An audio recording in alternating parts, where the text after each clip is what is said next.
ETF index mutual funds నేర్చుకుని stock మార్కెట్లో రాణించాలనుకుంటున్నారా? వెంటనే ఈ నెంబర్కి కాల్ చేయండి.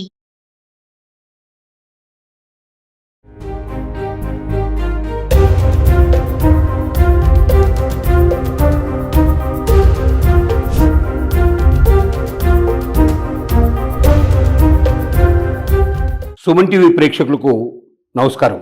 నేను మీ అనలిస్టు మందడి కృష్ణారెడ్డిని మాట్లాడుతున్నాను.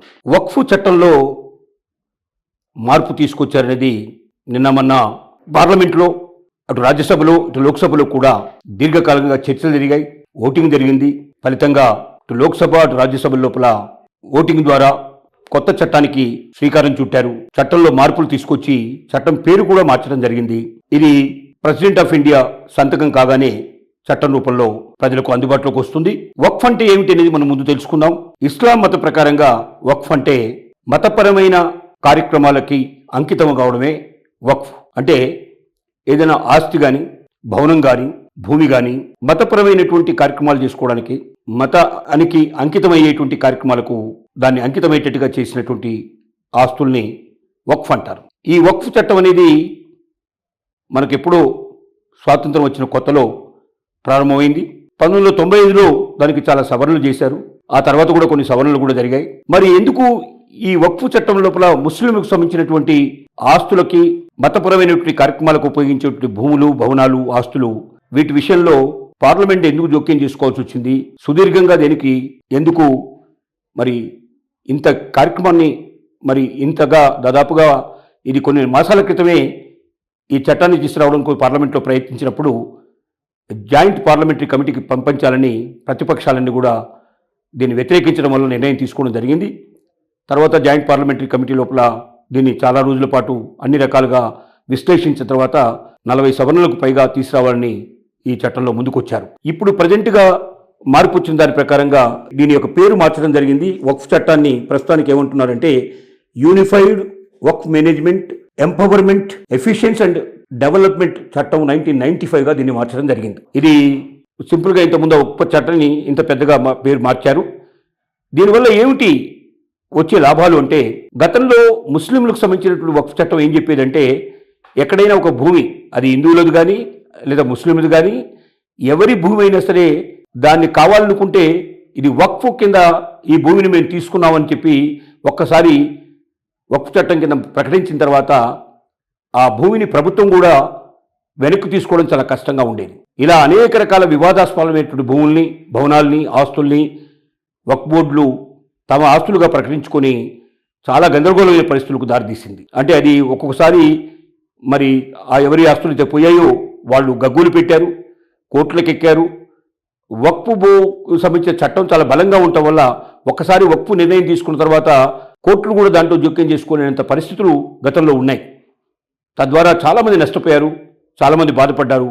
ముఖ్యంగా పేద ముస్లింలు చాలా నష్టపోయారు. వాళ్ళు దీనికి సంబంధించినటువంటి కొన్ని ఆస్తుల్ని పోగొట్టుకోవడమే కాకుండా తమకు రావాల్సిన హక్కుల్ని రాబట్టుకోలేకపోయారు. తర్వాత కొన్ని పాఠశాలలు, అలాగే మరికొన్ని రకాలైనటువంటి మరి మతపరమైనటువంటి కొన్ని చోట్ల ఆస్తుల విషయం లోపల వివాదాలు చాలా చెలరేగాయి. ప్రభుత్వం యొక్క జోక్యం తక్కువ ఉండడం వల్ల ముస్లిం మత పెద్దలు ఏం చెబితే అదే చట్ట ప్రకారంగా వచ్చే పరిస్థితులు ఏర్పడటం వల్ల కొంతమంది దాన్ని మిస్లీడ్ చేసి కొన్ని ఆస్తుల మీద వచ్చేటువంటి లాభాలు వాళ్లే తీసుకోవడం జరిగింది. కొన్ని ఆస్తులు వారు సొంతానికి ఉపయోగించడం జరిగింది. రకరకాల మిస్యూజెస్ కూడా జరిగాయి దీంట్లో అని మరి ప్రభుత్వం దీన్ని చట్ట రూపంలో తీసుకొచ్చినప్పుడు పార్లమెంట్లో వాదించింది. ఈ వాదనలన్నీ విన్న తర్వాత మరి ఎక్కువ మంచి మెజారిటీతోటి ఈ ఈ బిల్లులు రెండు చోట్ల కూడా, ఒకటి లోక్సభలో, రాజ్యసభలో కూడా ఆమోదం పొందాయి. త్వరలోనే బిల్లు రూపం లోపల చట్ట రూపంలో బయటికి రావడానికి మనకు అవకాశం ఉంది. ఏమిటి సాధించిన మార్పులు? 1995లో చేసిన చట్టంలో ఉన్న సవరణలకి ప్రస్తుతానికి వచ్చినటువంటి వాటిలో ఉన్న మార్పులు ఏమిటంటే, ఒకటి, ప్రభుత్వం యొక్క జోక్యం గతంలో చాలా తక్కువ ఉండేది. ఇప్పుడు జోక్యాన్ని పెంచారు. అంటే వక్ఫ్ బోర్డులో ఇంతకుముందు ఓన్లీ ముస్లింలు మాత్రమే ఉండాలి, అందులో ఓన్లీ మగవారికి మాత్రమే ఎక్కువగా స్థానం ఉన్నది. ముస్లింలకు ఇంతవరకు ఎవరికి స్త్రీలకు అవకాశం కల్పించలేదు. కానీ కొత్తగా వచ్చిన చట్ట ప్రకారంగా ఖచ్చితంగా దీంట్లోపల స్త్రీలకు కూడా అవకాశం ఉండాలని చెప్పారు. అలాగే ముస్లిమేతరులకు కూడా కొంత అవకాశం కల్పించారు దీంట్లోపల. దీంతో పాటుగా చట్టపరంగా ఒక వక్ఫ్ బోర్డు ఏర్పడేటప్పుడు వక్ఫ్ బోర్డు ఇటు రాష్ట్రాల్లో ఏర్పడతాయి, అలాగే కేంద్రంలో కూడా ఒక బోర్డు ఉంటుంది, సెంట్రల్ వక్ఫ్ కమిషన్ ఉంటుంది. ఈ సెంట్రల్ వక్ఫ్ బోర్డులో ఇక్కడ స్టేట్ గవర్నమెంట్లో ఉండే దాంట్లో ముఖ్యంగా అక్కడ ఉన్నటువంటి మరి బార్ కౌన్సిల్ మెంబర్స్ కానీ, అలాగే అక్కడ ఉన్నటువంటి మత పెద్దలు కానీ, తర్వాత ఈ వక్ఫ్ ఆస్తులకు సంబంధించిన మేనేజర్లు కానీ, అలాగే ప్రభుత్వం తరఫున కూడా కొంతమంది ప్రతినిధులు దీంట్లో పెట్టడానికి అవకాశం కల్పించబడింది. రెండోది ఏంటంటే, ఒక ఆస్తిని ఉన్నపలంగా ఇది వక్ఫ్ ఆస్తి అని ప్రకటించేసి దాని మీద ఆ ఆస్తి యజమానులకి ఏ రకమైన హక్కు లేకుండా ఉండేటువంటి పరిస్థితుల్ని ఇది నిరోధిస్తుంది.